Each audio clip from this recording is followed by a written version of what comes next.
ngaji banyak. Nabi Isa itu kalau orangnya ceria sekali. Pernah ditegur sama Nabi Yahya, mali aroka dohikan ka'annaka amin tamin makrillah. Saya melihat kamu kok selalu senyum ceria, seakan-akan tidak ada adabnya Allah. Terus Nabi Isa balas ke Yahya, mali aroka abisan ka'annaka ayista min rahmatillah. Kamu kok merengut terus, koyok ning dunya ora ana rahmat. Jadi kamu milih mana? Senyum terus apa merengut terus? Partainya hanya dua, Nabi Yahya sama Nabi Isa. Jadi khazanah itu banyak. Untuk melawan penyakit itu ketakutan itu bahaya, karena bisa mengganggu imunitas tubuh. Orang harus percaya diri, harus pede, meskipun harus hati-hati, tapi harus tetap pede. Dengan demikian imunitas tubuh kita terjaga. Jadi ya sudah seperti itu. Semua orang punya cara untuk menjaga diri masing-masing.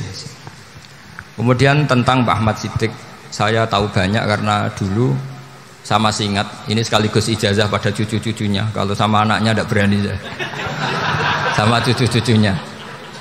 Saya masih ingat Mbah Ahmad Siddiq itu sangat loyal sama yang namanya negara. Kita tahu beliau adalah termasuk orang yang bintang ketika Muktamar Situbondo, ketika NU pertama kali nerima asas tunggal, yaitu Pancasila. Kayak apa ulama-ulama kita, ya mulai Mbah Ahmad Siddiq, Mbah Ali Maksum, Gus Dur, Mbah As'ad, semuanya lah, termasuk Mbah Mun, semuanya loyal sama negara, sehingga NU menerima asas tunggal. Itu saya masih ingat karena bapak dulu perwakilan dari NU cabang Lasem. Beliau pernah ngundang Mbah Ahmad Siddiq di sini, zaman itu zaman Pak D. Dzufar ikut ngundang ke sini, bapak saya. Itu saya menangi beliau ngisi pengajian di hallnya buyut saya, Mbah Umar bin Arabi. Jadi saya ini zuriyahnya Mbah Umar bin Arabi, sama dengan keluarganya Ki Hamid Pasuruan. Itu beliau cerita bahwa kemenangan Islam itu tidak harus kita yang menang kangelan. Kadang Allah bikin orang lain yang kangelan, kita yang ikut menang. Jadi dulu kata beliau, banyak ulama ketika kita diserang Jepang, saya masih ingat, saya karena pas itu ikut ke Lasem, karena saya santri sarang, Mbah Mun ngisi di Lasem, saya ikut di Lasem karena saya masih keluarga. Itu ulama-ulama itu mimpi dibacakan ayat ghulibatir rum fi adnal ardi wa hum mim ba'di ghalabihim sayaghlibun fi bid'i sinin lillahil amru min qablu wa min ba'du wa yawma idzi yafrahul mu'minun. Itu dulu itu ada pertarungan besar antara kerajaan Romawi dan kerajaan Persia. Kita tahu Romawi itu Nasrani. Saya ulang lagi, Nasrani. Nasrani itu percaya adanya Allah, adanya Tuhan, dan percaya adanya kitab samawi. Sementara musuhnya itu Persia, orang yang tidak bertuhan, tidak berdasar kitab samawi. Ketika Persia mengalahkan Romawi, itu orang Islam ikut susah, karena terus dibully sama orang-orang kafir Mekah. Orang kafir Mekah adalah orang yang tidak punya kitab samawi. Katanya orang kafir Mekah, iku lho balamu, jute duwe kitab, jarene di hubungan mbek langit, nyatane perang keok. Paling kon yo podo. Jadi ada analogi bahwa kalahnya orang Nasrani itu dianggap simbol kekalahan orang yang bertautan atau berhubungan dengan langit. Akhirnya orang Islam susah. Saking susahnya orang Islam sampai Abu Bakar itu tanya, ya Rasulullah, lalu orang Romawi menang itu kapan? Terus ada surat turun, fi bid'i sinin. Ya kira-kira 3. Abu Bakar pas itu belum alim-alim amat. Jadi ngartikan 3 itu ya 3 betul. Sehingga beliau masyhur itu. Cara Jawa totoan itu kimar. Pokoknya nanti Romawi pasti menang 3 tahun lagi. Akhirnya ketika datang itu taruhannya dengan 10 onta. Datang ke Rasulullah, Nabi menjelaskan, "Lunda, bid'u itu mabena salas ilatis itu 3 sampai 9. Kamu jangan bilang 3. Ya sudah, taruhannya ditambah. Taruhannya ditambah sampai 100 onta. Tapi pembuktiannya enggak 3 tahun, tapi nunggu 9 tahun. Sampean jangan tanya, berarti dulu pernah taruhan halal. Zaman sebelum ngaji saya, sampean sudah sering taruhan, jadi jangan nyalahkan saya. Nanti itu ada ilmunya namanya nasah apa? Mansukh. Dan taruhannya Abu Bakar tidak kayak sampean.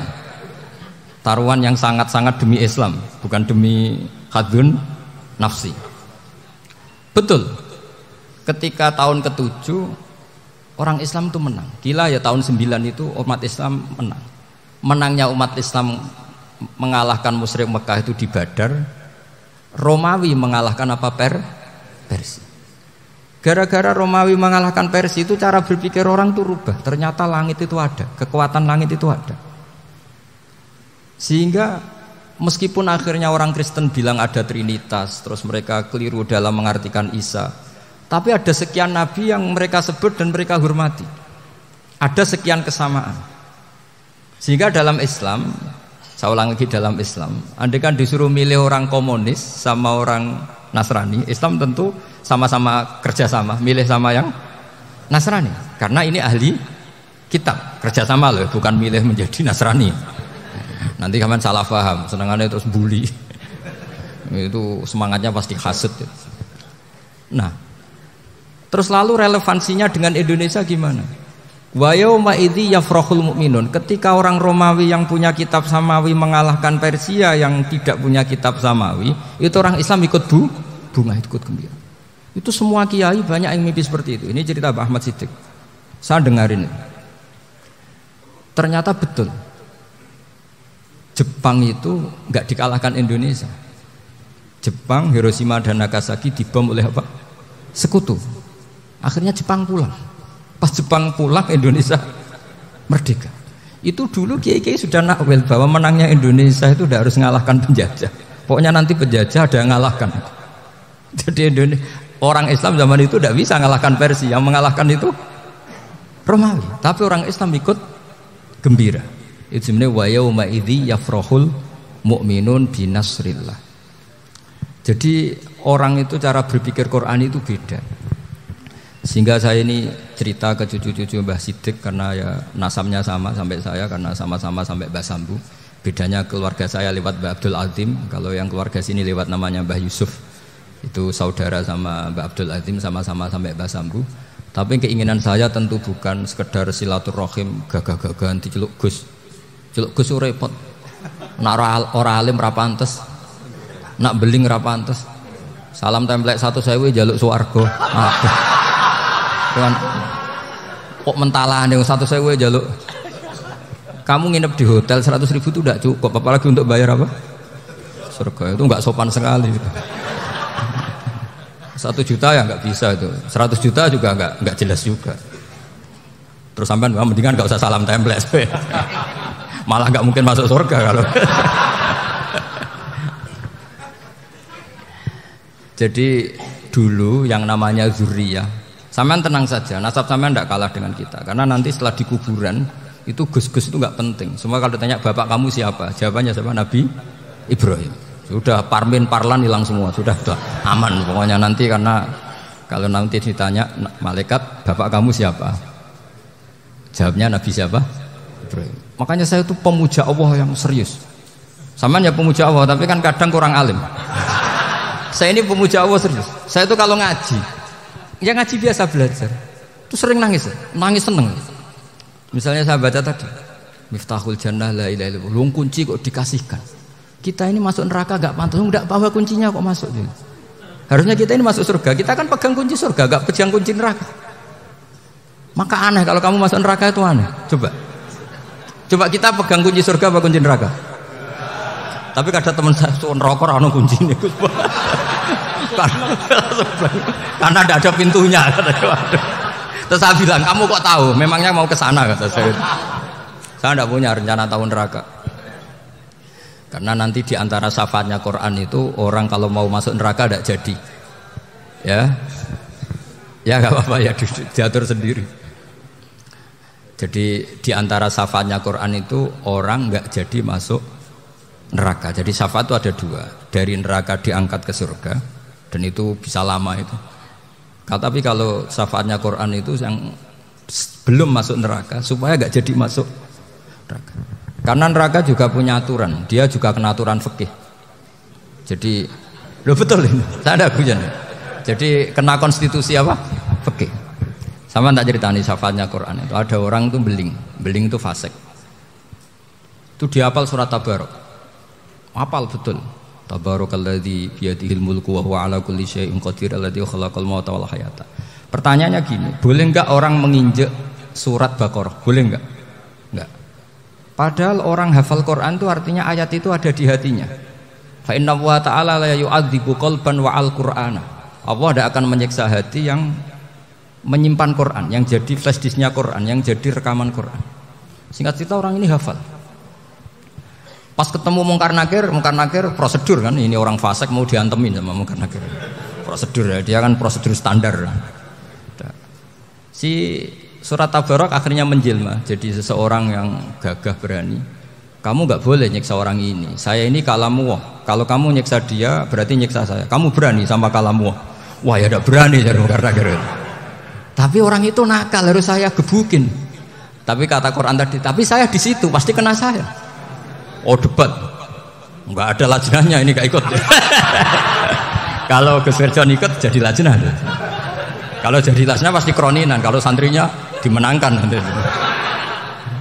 Akhirnya debat. Ya sudah kita ketemu Allah. Akhirnya Mungkar Nakir sama Quran tadi surat Tabarok datang sowan sama Allah. Terus kata Allah, memangnya kenapa Mungkar Nakir? Saya harus nyiksa dia karena dia fasik ya Allah. Memangnya kenapa surat Tabarok? Saya ada di situ. Menurut aturan orang tuh nggak boleh injak-injak Quran. Kalau dia nutuk saya, nutuk Quran, itu harus dikasih tahu fikihnya Mungkar Nakir. Akhirnya Allah ngendikan gini ke surat Tabarok, ya sudah terserah kamu. Kalau terserah kula Gusti, Mungkar Nakir nggak boleh nyentuh orang ini. Ya sudah selamat ya. Sehingga terus itu sama baca di termasuk mujizatnya surat Tabarok di tafsir Ibnu Katsir banyak. Karena tadi logikanya malaikat itu juga kena aturan fikih. Sehingga banyak ulama termasuk Said Muhammad ngendikan pertanyaan Mungkar Nakir itu tidak semua orang kena. Kalau semua orang kena nanti kalau tanya Nabi Muhammad, waman nabiyuka? Kacau kan jawabnya. Nabi kamu siapa? Lu saya ini nabi. Ya kan? Lah nanti kalau pas ketemu Nabi Ibrahim, waman abuka? Jadi repot kan? Makanya ada kiai yang guyon kalau ditanya marab buka, saya ini guru tauhid sembrono. Saya ini ngajar Ummul Baroh, ini kamu tanya marab buka. Masyhur itu keramatnya Imam Malik itu. Ada Ashabu Malik, rajulun min ashabi Malik. Beliau ditanya Mungkar Nakir marab buka manabi buka. Imam Malik datang, ini seumur-umurnya itu ngajar tauhid. Kok kamu bedai enggak sopan kamu? Dan kita berharap barokah sampean ngaji nanti itu. Yes. Malaikat itu anak sungkane gitu. Jadi itu ada gitu. Dan saya meskipun guyon itu serius. Bedanya orang alim sama ndak itu di situ. Kalau orang alim itu guyon itu masih benar, masih serius. Coba saya bacakan ayatnya. Ala inna auliya Allahi la khaufun alaihim wa lahum yahzanun. Terus lahumul busyra fil hayatid dunya fil akhirah. Artinya kalau Mungkar Nakir dengan penampilan garang gitu, berarti ada ketakutan apa enggak? Ada, padahal ciri utama walinya Allah tidak ada ketakutan. Makanya itu termasuk dalilnya Sayyid Muhammad, tidak semua orang alami seperti itu karena wali-wali itu la khaufun alaihim wa lahum yahzanun. Wah anak kiai ketemu karena kerja buat tidur wedek. Iku rezeki ora kok pertanyaan itu, nak konan santri piye? Lho isen wis kiai dihanjuti Mungkar Nakir wis. Malu gak kira-kira? Mesti pelengahan konan santri piye? Nah jawabannya gampang karena pernah ngajar tauhid. Makanya Sayyidina Ali ini cerita ini ada di kitab Nurul Dholam. Sama lihat di kitab Nurul Dholam karangannya Syekh Nawawi Banten. Itu Sayyidina Ali itu ya, andekan orang biasa mungkin ya agak-agak hasut, tapi ini wali gak boleh kamu katakan hasut. Dia itu mangkal sama Umar. Orang kok setiap orang pernah dibentak. Apa dia berani bentak Mungkar Nakir? Penasaran dia.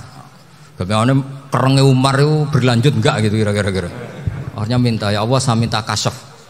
Ya karena yang minta Sayyidina Ali karena mau wajah dituruti sama kasyaf. Dilihat Sayyidina Umar pas meninggal itu. Jadi hasud itu ya kadang penting asal baik. Loh betul bahasa Kanjeng Nabi kadang la hasada illa fisnaten. Itu Nabi bahasakan ya hasad. Gus Firson aja yang nafsirkan ghabtah. Itu kan gaya-gayanan sebagai ulama. Aslinya Nabi ngendikannya itu la hasada illa fisnaten.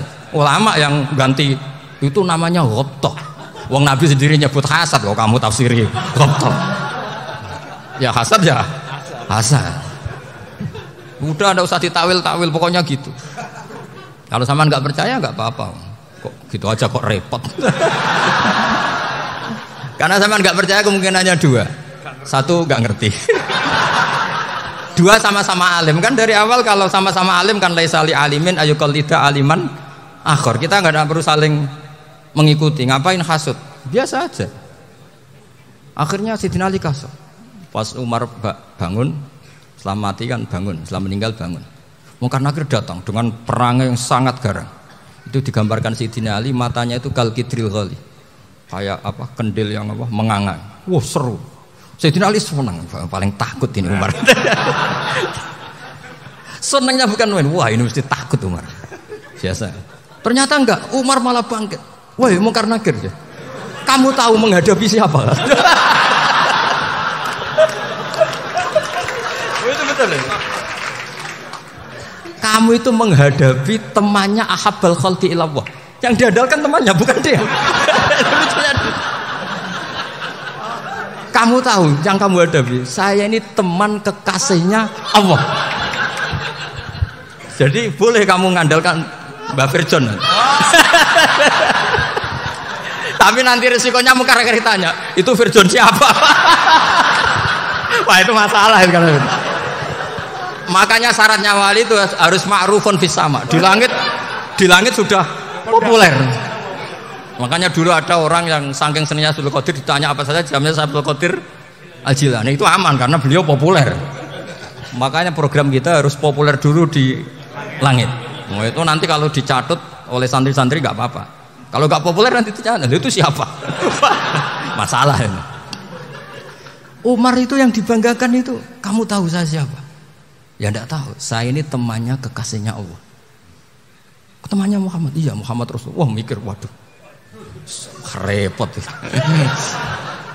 Loh di dunia aja gitu kan temannya presiden, temannya panglima, apalagi ini temannya Sayyidul Awalin wal Akhirin. Di dunia aja bilang temannya presiden, menteri orang sudah takut, apalagi ini temannya Sayyidul Awalin. Hanya Mungkar Nakir terus konfirmasi sama Allah, gimana ya Allah ini ngadepi. Sebetulnya yang diandalkan itu temannya, bukan dia. Wah, akhirnya sama Allah dibilang, ya Bu, ya sama seorang seperti itu Bu yang sopan. Terus semenjak itu Mungkar Nakir itu nggak selalu berpenampilan seperti itu, sangat. Jadi semoga itu konsisten sampai nanti. Jadi kamu kalau ingin nggak takut Mungkar Nakir, jadi wali dulu. Karena sarannya tadi hanya wali sing la khaufun alaihim walahum yahzanun lahumul busyra fil hayatid dunya fil akhirah. Jadi orang itu kalau ngaji itu harus khatam. Jangan semuanya kena pertanyaan. Dan kalau semuanya kena pertanyaan nanti repot. Kalau Nabi Muhammad ditanya waman Nabi Yuga, Nabimu siapa? Lu kan terus jadi aneh. Jadi makanya ketika Sayyid Muhammad semua ulama lah, nggak ada am kecuali ditaksis, kecuali sifatnya Allah. Misalnya bikulli syai'in alim ya benar-benar bikulli syai'in. Tapi kalau am semuanya pasti ada taksis, meskipun dalam muhawarah muhadasah biasa. Ya, misalnya contoh gampang, istri kamu baru seneng kamu, Mas nak pengen apa-apa itu lapor aku, gak apa-apa Mas, mesti aku seneng sama lapor. Iku di aku pengen wayo. Wah langsung jadi apa wae. Mesti apa wae maksudnya kecuali itu gitu. Padahal kalau ngomong ya Mas sampean ingin apa saja tak dukung. Terus sampean bilang pengen iku wayo. Kira-kira disetujui apa enggak? Sama seperti kita kalau punya teman akrab, wes nang omahku gak apa-apa, anggap aja omahmu dhewe. Terus mlebu-mlebu kamar. Jadi tidak ada am kecuali ditaksis. Artinya kalau ada cerita bahwa orang mati pasti ngalami ditanya Mungkar Nakir, itu pasti ada am yang ditaksis. Itu pasti juga dialami para anbiya, para auliya. Karena ciri utama wali itu la khaufun alaihim walahum yahzanun. Kemudian saya yang mau cerita ya supaya sampean bisa menghadapi dunia global ini, tak bawa tafsir Munir termasuk tadi. Kenapa orang Islam Rasulullah SAW itu lebih senang kalau yang menang itu orang Nasrani Romawi ketimbang yang menang itu orang Faris, dalam hal ini ateis. Karena orang ateis itu lebih ngeri. Sebetulnya beberapa penemuan sains, terutama di ilmu medis itu orang Amerika, kayak cloning. Tapi orang Amerika itu masih dilarang oleh gereja untuk mengaplikasi, karena nanti bayi cloning itu dipakai suku cadang. Di Amerika masih ditentang oleh fatwa-fatwa agama, baik Islam maupun Kristen. Tapi di Cina itu dipraktekkan, karena nggak ada halangan agama. Di Cina itu biasa ada kondom diolah lagi jadi alat-alat aksesoris. Di Amerika tidak ada karena masih ada agama, masih ada larangan. Sehingga orang Islam itu lebih takut kalau yang menang itu Persia, karena terus cara berpikir ternyata Tuhan itu tidak ada, langit nggak ada perannya. Jadi ketika yang menang Nasrani masih berpikir itu pertolongan Tuhan, meskipun mungkin cara mengatakan Tuhan beda dengan kita. Tapi ada satu kesamaan bahwa kekuatan samawi itu ada. Jadi disebut hulibatir rum fi adnal ardi wa hum min ba'di ghalabihim sahlibun. Di sini diterangkan oleh Syekh Nawawi supaya kamu tidak salah paham. Sebetulnya kamu katakan misalnya wah itu paham liberal, sebenarnya saya tidak tersiksa. Cuma takut yang mengatakan seperti itu cek goblokir atau ngaji gitu. Itu aja masalah saya. Ini saya baca ini karangannya Syekh Nawawi karena tadi kata Mbak Firjon ngaji itu harus sama orang yang bersanad. Saya ini kalah sama beliau itu berkali-kali. Secara nasab saya harus manggil Mbah. Secara silsilah ilmu saya juga kalah lagi. Saya sering disewani sama cucu-cucu Syekhona Khalil. Kiai Sidik itu termasuk murid dekat beliau Syekhona Khalil. Kalau itu berarti kan Gus Firjon, Ahmad, terus Mbah Sidik. Mbah Sidik ngaji Syekhona Khalil. Syekhona Khalil itu pernah ngaji langsung sama Sayyid Zaini Tahlan. Berarti beliau dari Sayyid Zaini Tahlan itu baru generasi kelima. Sementara saya itu sudah ke-7 atau ke-6. Saya, Mbah Mun, Mbah Karim misalnya, Mbah Hashim, Mbah Mahfud Termas, Sayyid Abi Bakar Sato yang ngarangnya Anatul Thalibin, baru Sayyid Zaini Tahlan. Berarti saya ke-7, kalah lagi. Tapi untuk jadi wali biasanya cepat saya. Karena syaratnya jadi mbah itu ngalah demi putu. Jadi kalau beliau ngotot, saya dulu Gusti, saya mbahnya. Wah itu mbah yang nggak baik. Pasti jatahnya dikasihkan apa? Cucunya dulu. Makanya Abdul Muthalib itu orang yang dapat wangsit, tapi yang jadi nabi itu cucunya. Jadi dalil saya banyak. Sebenarnya Abdul Muthalib itu sudah sering dapat wangsit. Karena saya bahasakan wahyu, nabi yang protes, enggak nabi kok dapat wahyu. Tapi sebetulnya Abdul Muthalib itu masyhur. Kalimat-kalimatnya menunjukkan bahwa beliau itu sudah dapat wahyu kalau nanti cucunya itu jadi nabi. Makanya senangnya bukan main Abdul Muthalib sama Rasulullah. Putu seneng, mbah seneng putu. Jadi mungkin, jadi sampean enggak usah protes loh. Ya, yang jadi wali kok cucunya. Dulu betul. Dulu Mbah Hamid Pasuruan itu kalau Mbah Ahmad Siddiq ke sana, Mbah Hamid Pasuruan kalau manggil Mbah Ahmad Siddiq itu paman. Tapi pamannya minta ijazah ke ponaan. Apa ya gara-gara itu memang. Kalau itu masih berlaku apa? Ngalah tadi. Kayaknya masih apa? Hawane masih. Hawane masih. Karena melihat tren-tren langit masih gitu kayaknya masih. Masih itu. Ya, tapi mbahnya tetap dapat jatah, tenang saja nanti. Tapi memang sebaiknya mbah itu legowo. Rasulullah Muhammad SAW itu terkenal min dzurriyyati Ibrahim. Tapi kata Rasulullah, ana dakwatu Ibrahim wa bisyaratu Isa. Aku nganti ngene iki barokah dongane Nabi siapa? Ibrahim. Jadi dongane Nabi Ibrahim nggih tiba teng putu. Jadi banyak bukti bahwa jatuhnya ke putu gitu.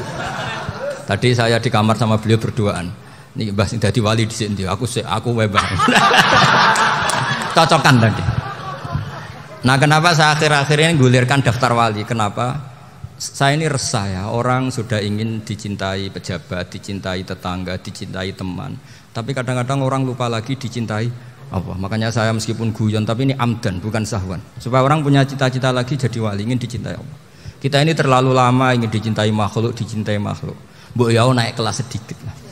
Ingin dicintai Allah Subhanahu wa Ta'ala. Meskipun saya guyon, tapi tadi guyon saya tuh lebih serius ketimbang serius Anda. Karena tak pikir. Saya tuh kalau pergi itu seneng ngebis, bukan karena saya tidak punya mobil, tapi saya sering mau butuh itu supaya nggak diganggu. Karena saya tuh harus punya waktu sendiri. Kalau bis kan ketemu orang nggak kenal, tapi sekarang ya agak susah, banyak yang kenal. Dan susahnya lagi nggak minta ijazah, minta foto. Aduh, repot tuh. Mau dibenci itu umatnya Rasulullah Shallallahu Alaihi Wasallam. Mau disetujui itu sanatnya mana? Kalau ketemu orang alim minta apa? Foto. Itu nggak ada sanatnya. Nggak tahu saya itu mazhab dari mana itu. Ya mazhab milenial yang jelas itu kan. Ini tak baca ya biar dapat. Karena ini kenangan saya sama Mbak Ahmad Siddiq. Saya masih ingat betul beliau ngisi hallnya Mbak Abdullah bin Umar, berarti abahnya Mbak Hamid. Karena mbah saya itu Fatimah binti Khalid bin Umar. Kalau Mbak Hamid itu Hamid bin Abdullah bin Umar. Itu saya masih ingat betul zaman itu Mbah Hamid setiap hall di Lasem itu rawuh dan saya derek mbah saya karena masih misanan datang ke Lasem. Itu beliau pas itu ngisi sama Mbah Mun. Mbah Mun masih muda, Ki Ahmad Siddiq sepuh senior. Itu beliau cerita bahwa dulu ketika Indonesia dijajah Jepang itu para kiai mimpi dibacakan ayat Khulibatir Rum fi adnal ardi wa hum min ba'di walabihim. Terus ada kiai yang tanya, takwilannya gimana? Ya nanti Jepang pulang bukan karena kita yang mengalahkan, tapi Jepang ada yang mengalahkan sendiri, meskipun tidak kita. Kayak dulu Faris tidak dikalahkan Islam, tapi dikalahkan Romawi, tapi yang senang umat Islam. Wa yauma idzi yafrahul mu'min. Itu luar biasa ulama-ulama kita. Delalah kejadiannya Indonesia seperti itu. Yaitu kita tidak mengalahkan Jepang, tapi Jepang pulang sendiri karena dikalahkan apa? Sekutu. Ya ini saya baca. Ini tidak usah dicek bacanya benar apa enggak, sudah aman apa? Aman. Karena kalau saya salah itu ya sengaja. Artinya ya sengaja, ya biasa maksudnya. Saya kemarin ngisi di Pondok Peloso, di Pondok Al Munawir Jogja. Salah itu ada dua, ada salah yang memang benar-benar salah. Itu enggak apa-apa, bisa dimakfu. Karena mesti sangke wong goblok salah yang terus itu. Ada salah bawaan ilmu, itu repot tuh dadaninnya. Karena misalnya kita yang biasa belajar qiraah sabah wayah sibuhu, mesti diulang lagi wayah sabuhu. Karena qiraahnya Imam Asim itu hasibah yah sabu bifathis sin. Sementara kita kalau ngaji kitab kulino yahsibu. Sehingga kita yang biasa belajar sabah itu kalau baca kitab itu kayak orang bingung. Kadang-kadang yang ngaji juga bingung. Gus Pak mau cok bulan pelin, ya tepat-tepatan. Ada yang mengatakan Gus Pak bingung. Ada yang mengatakan Gus Ba alim alamah, ya tepat-tepat nasib tadi. Karena memang ya sab'ah memang seperti itu. Misalnya kufuan itu Imam Asim baca kufuan. Tapi beliau punya murid namanya Syu'bah. Itu kalau baca kuf'an. Makanya kita itu, ini kan khataman Quran ya. Jadi saya menyinggung sedikit tentang qiraah sab'ah. Tadi beliau juga sudah tak kasih kitab saya Hifdzuna Lihadal Mushaf. Sama tak ajari latihan sab'ah. Memang angel ya. Makanya yang nggak bisa itu wong pinter. Sudah tahu angel ya nggak usah diteruskan kan. Orang menghindari barang angel itu pinter apa goblok? Pinter. Berarti wong goblok pinter.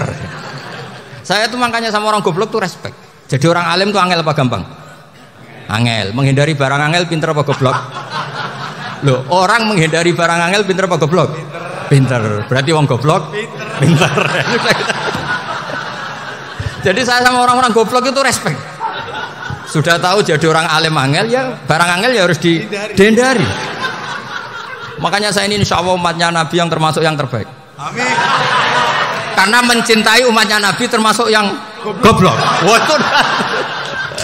itu tidak gampang itu. Karena tadi sudah tahu ya. Seperti itu loh orang naik panjat pinang itu yang naik karena ingin hadiah. Yang nonton sudah tahu wah licin kok dinaikin mau keplodok ya. Tapi orang sepakat yang nonton juga pinter karena sudah tahu ribet kok. Tukun yang pasar kena lah apa mana. Sama juga gitu. Ngalim tafsir angel, ngalim fikih angel. Tak karek ngaji ngerekam kan gampang. Itu pinter apa goblok? Pinter. Iya. Makanya kula niku mbok burohno ngono tok. Saya tadi dinasihati Mbak Firjon muga-muga hati saya selamat. Saya itu meskipun kata orang banyak muhibin saya banyak, tapi saya insya Allah tidak riak.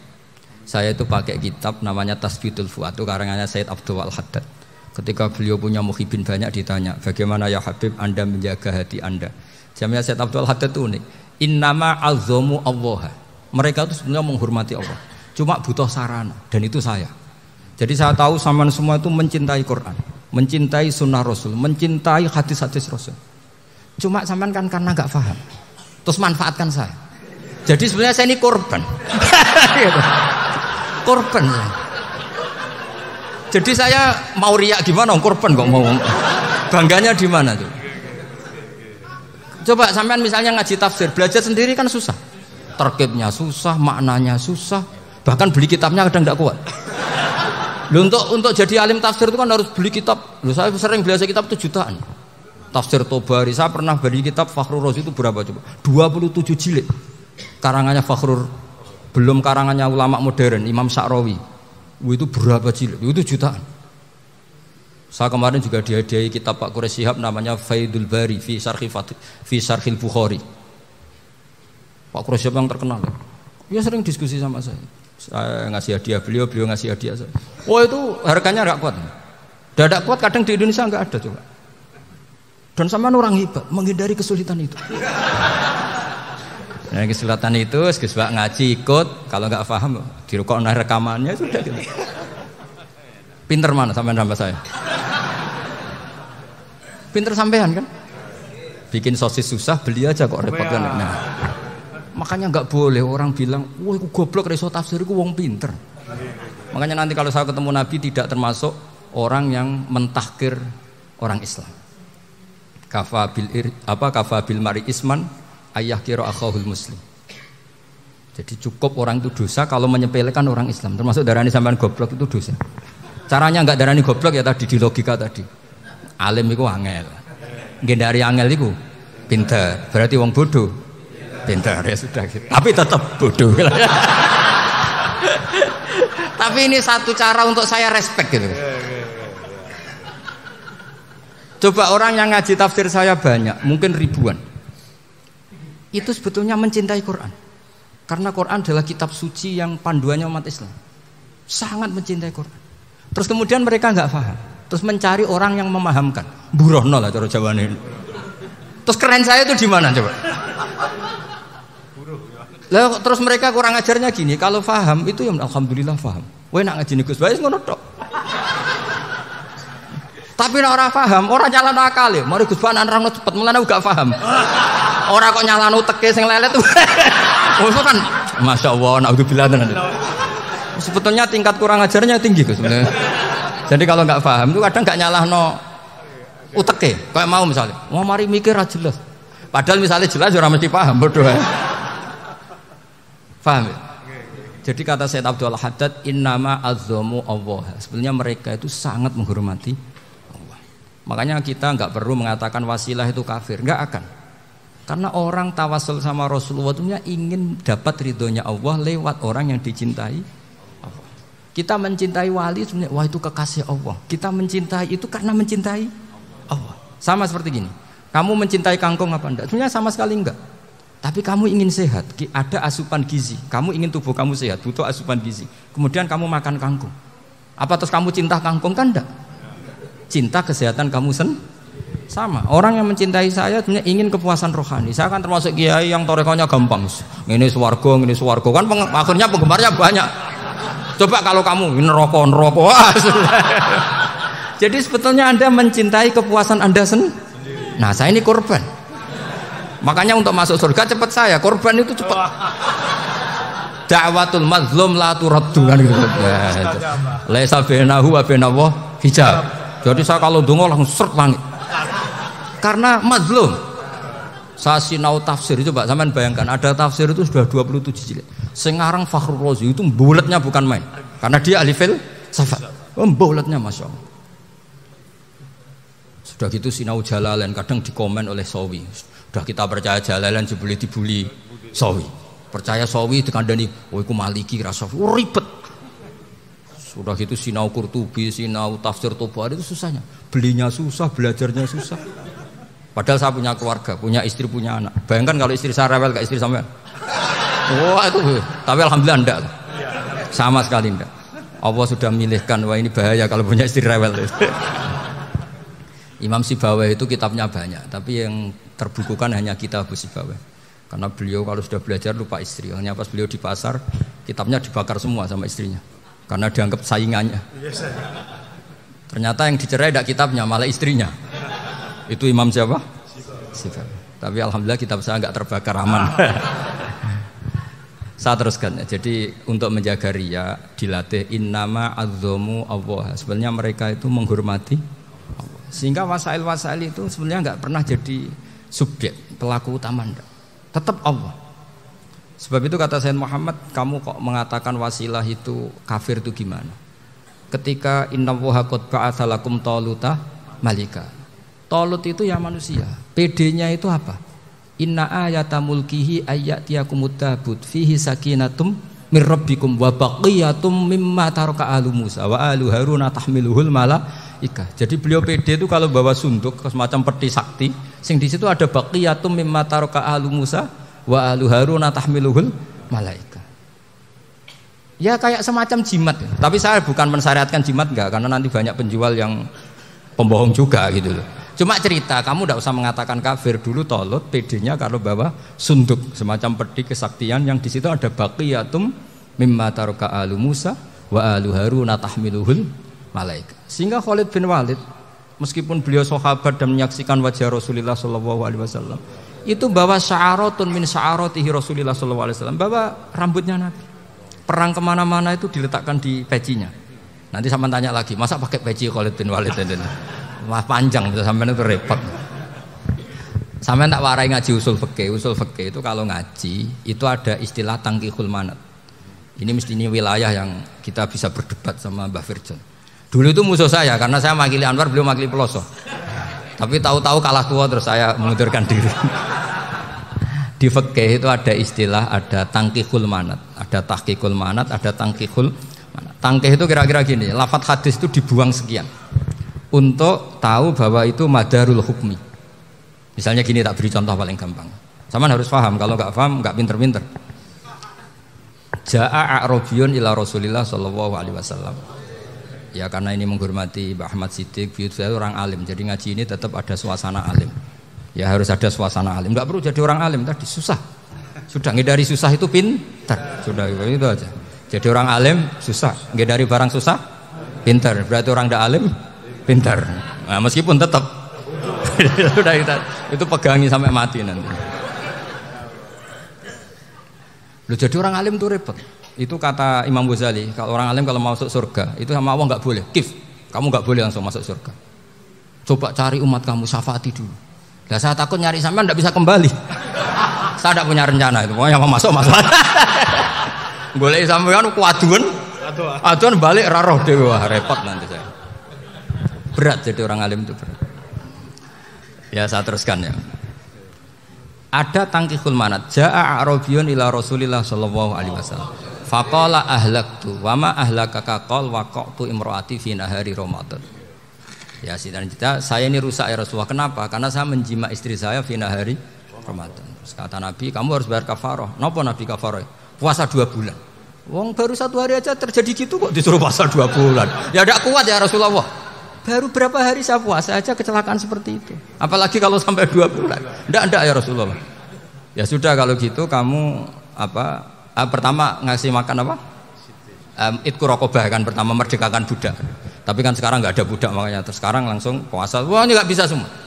Ya sudah ngasih makan orang 60. Kasihkan siapa ya Rasul? Ya orang fakir. Saya ini paling fakir. Di kampung saya ini orang paling fakir. Jadi mulai dulu orang fakir itu hubungan suami istri itu paling lancar mulai dulu. Makanya orang fakir itu anaknya banyak. Karena hiburannya hanya itu. Wong Ramadan aja. Coba mau ke ATM nggak punya uang, mau antri di bank nggak punya, mau apa coba? Itu mulai dulu. Ini sanatnya mutasil. Wah, akhirnya sudah sanksinya kan tadi ya itqu raqabah atau puasa 2 bulan berturut-turut atau ngasih makan 60 orang miskin. Lalu kata ahli usul fikih, kata A'rabi dibuang, nggak menjadi catatan hukum. Orang kota pun kalau melakukan itu juga kena sanksi yang sama. Imro'atau juga dibuang. Andai kan itu dilakukan untuk amatnya juga ketentuannya sama. Nah sekarang perdebatan antara Imam Syafi'i dan Imam Malik begini. Sekarang pertanyaan gini, jima istri itu hukumnya boleh apa haram? Boleh kan? Lalu kalau ada orang tanpa udzur kemudian makan siang-siang, Cara Imam Malik hukumnya sama, harus kena sanksi yang sama. Karena sama-sama hadku hurmati Ramadan bi ghairi uzrin syar'iyyin. Sama-sama merusak hukum Ramadan tanpa udzur syar'. Lu jima itu tidak zina. Kan hukumnya jaiz. Nah, sekarang makan hukumnya jaiz, harusnya juga kena ketentuan yang sama. Cara pikirannya Imam Malik. Nah, alhamdulillah Imam Syafi'i gak setuju. Wah, cara setuju repot. Bahkan orang-orang Syafi'i sudah punya khilaf, kalau gitu minum dulu. Iya, biar gak kena. Iya, biar iftarnya pakai minum. Setelah minum baru jima kan. Iya. Ini sudah menyiapkan khilafnya. Ini khas Syafi'i ini, bongsong rekayasa hukum. Nanti bisa belajar jauh cara ngakali hukum. Makanya guyonan yang masyhur Gus Dur itu gitu. Ada seorang kiai atau Gus lah, ya punya salah, namanya manusia kan punya salah, entah cangkruk entah apa, pokoknya punya salah. Ada wartawan yang ngiranya semua kiai itu orang suci, sehingga tanya sama Gus Dur, Gus itu ada kiai kok, ya pokoknya salah lah. Tapi jangan bayangkan dosa besar, enggak, kecil-kecil aja. Itu gimana itu? Padahal kiai kan orang suci. Jawabnya Gus Dur lucu. Ya justru yang boleh salah itu para kiai. Kalau kamu nggak boleh. Loh, kok bisa Gus? Karena mereka tahu caranya tobat. Repot. Kalau kamu nggak tahu caranya. Sama pelanggaran hukum itu ya harus pakar-pakar hukum. Ya. Itu yang tahu caranya rekayasa. Kalau kamu ya kena pasal kan ya.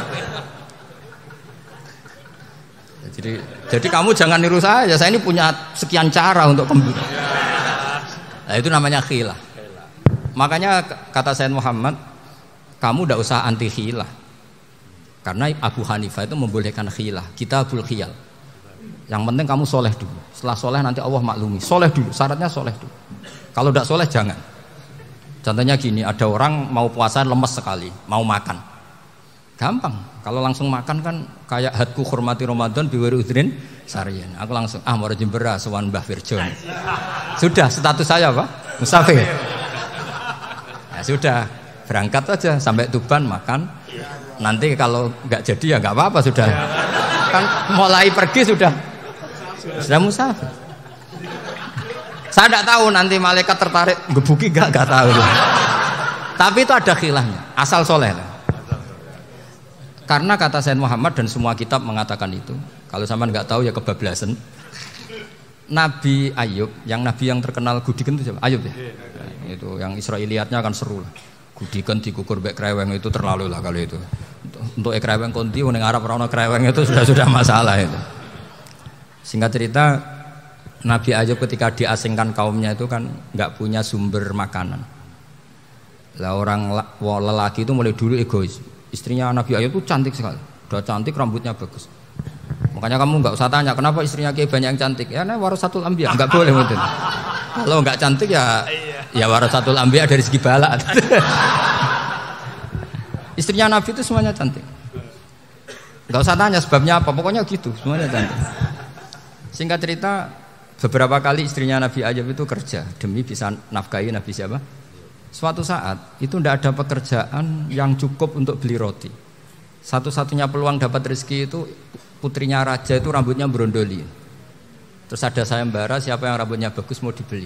Sampai rambutnya istrinya Nabi Ayub itu dijual. Nabi Ayub tersinggung karena itu mengurangi kecantikan. Jadi lelaki mulai dulu gitu. Udah nggak urun kalau istrinya nggak cantik itu komplain. Itu khasnya lelaki. Jadi kalau kamu gitu ada sanadnya juga, tenang saja ya. Komplain ya pegawaian itu. Saking mangkelnya Nabi Ayub terus ngendikan la adriban naki mi'ata sautin. Kamu akan saya pukuli dengan mi'ata sautin atau dengan 100 cambukan. Atau mi'ata dikhtin atau mi'ata apalah sesuai konteks zaman itu. Engko nek muni pecut tuku konti kok ribet lagi. Singkat cerita akhirnya ketahuan bahwa istrinya menjual itu demi Nabi Ayub.